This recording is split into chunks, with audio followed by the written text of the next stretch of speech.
আজকের ভিডিওতে আমরা শিখব কিভাবে পাশাপাশি গুণ করতে হয়। তবে তার আগে আমাদের গুণ সম্পর্কিত তিনটে টার্ম জেনে রাখা দরকার। সেটা হচ্ছে গুণ্য, গুণক এবং গুণফল। গুণ্য কাকে বলে?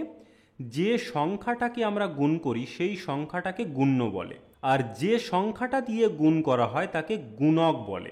আর গুণফল কাকে বলে? গুণ্য এবং গুণক গুণ করার পর যে ফলটা পাই সেই ফলটাকে গুণফল বলে, যেটা আমরা এখানে লিখব। তাহলে আমাদের প্রথমে যে অঙ্কটা আছে সেটা বলছে 6 এবং 5 গুণ করতে হবে।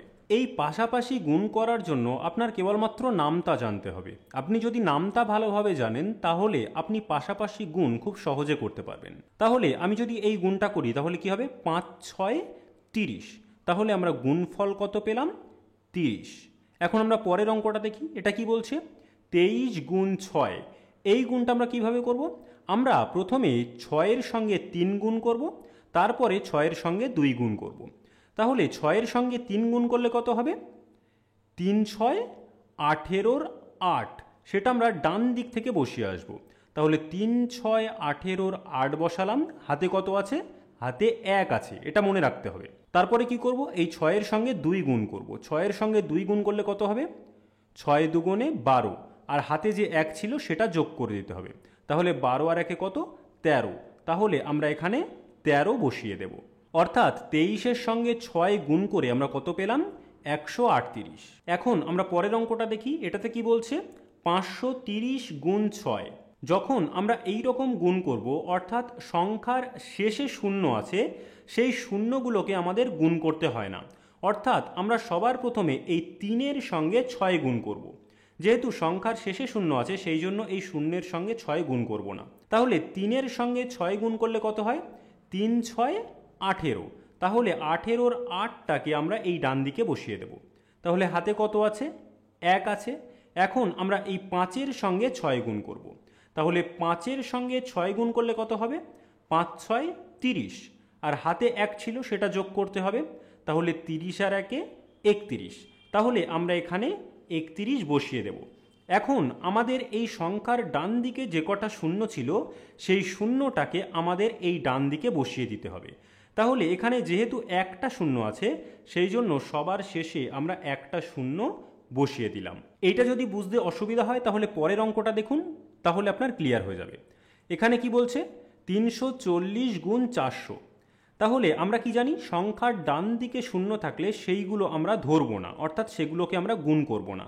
তাহলে আমরা দেখতে পাচ্ছি এখানে ডান দিকে একটা শূন্য আছে, আর এখানে সংখ্যার ডান দিকে দুটো শূন্য আছে। তাহলে এইগুলো আমাদের গুণ করার প্রয়োজন নেই। তাহলে আমাদের গুণ করতে হবে কোনগুলোকে? আমাদের এই 4-এর সঙ্গে 4 গুণ করতে হবে এবং 4-এর সঙ্গে 3কে গুণ করতে হবে। তাহলে সবার প্রথমে আমরা এই 4-এর সঙ্গে 4কে গুণ করব। তাহলে 4-এর সঙ্গে 4 গুণ করলে কত হয়? 4 4 16। তাহলে 16-র 6টাকে আমরা এখানে বসিয়ে দেব। হাতে কত আছে? 1 আছে। এখন আমরা এই 4-এর সঙ্গে 3 গুণ করব। তাহলে 4-এর সঙ্গে 3 গুণ করলে কত হবে? 3 4 12, আর হাতে যে 1 ছিল সেটা যোগ করে দেব। তাহলে 12 আর 1 কত হচ্ছে? 13 হচ্ছে। তাহলে আমরা এখানে 13টাকে বসিয়ে দেব। এখন আমাদের দেখতে হবে সংখ্যার শেষে কটা শূন্য ছিল। দেখুন এখানে সংখ্যার শেষে একটা শূন্য আছে আর এখানে দুটো শূন্য আছে। তাহলে মোট কটা শূন্য হচ্ছে?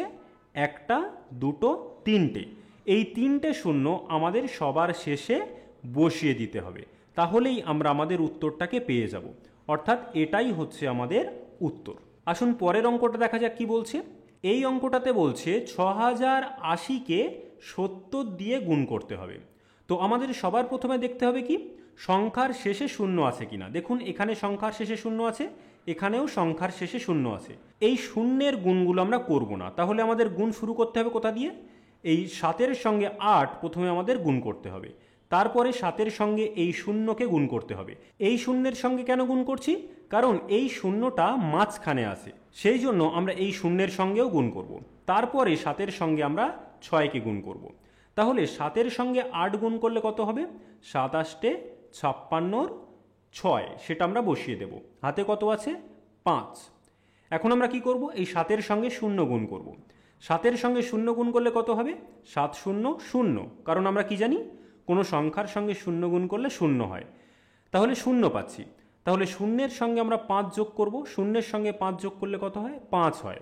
তাহলে 5টাকে আমরা এখানে বসিয়ে দেব। এখন আমরা যেটা করব সেটা হচ্ছে এই 7-এর সঙ্গে 6 গুণ করব। 7-এর সঙ্গে 6 গুণ করলে কত হবে? 6 7 42। তাহলে আমরা 42কে এখানে বসিয়ে দেব। এরপরে যেহেতু সংখ্যার শেষে দুটো শূন্য আছে, এখানে একটা শূন্য আর এখানে একটা শূন্য, অর্থাৎ দুটো শূন্য, এই দুটো শূন্য আমরা এখানে বসিয়ে দেব। এটাই হচ্ছে আমাদের উত্তর। এখন পরের অঙ্কটা দেখি কি বলছে। এই অঙ্কটাতে বলছে 42কে 12 দিয়ে গুণ করতে হবে। এটার জন্য আমরা কি করব? এটার জন্য আমরা এই 12 দিয়ে সবার প্রথমে 2কে গুণ করব, তারপরে 12 দিয়ে 4কে গুণ করব। তাহলে 12 দিয়ে 2কে গুণ করলে কত হবে? 12 দুগুণে 24, 24-এর 4টাকে আমরা এখানে বসিয়ে দেব। তাহলে হাতে কত আছে? 2 আছে।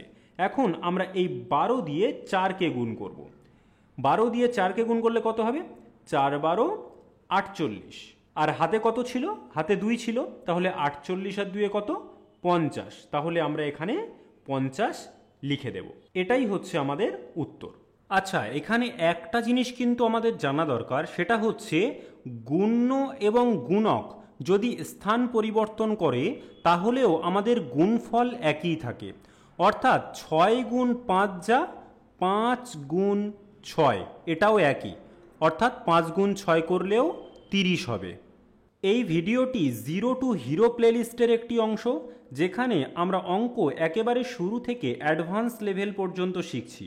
আপনিও যদি সেই জার্নিতে সামিল হতে চান তাহলে এই প্লেলিস্টটি ফলো করতে পারেন।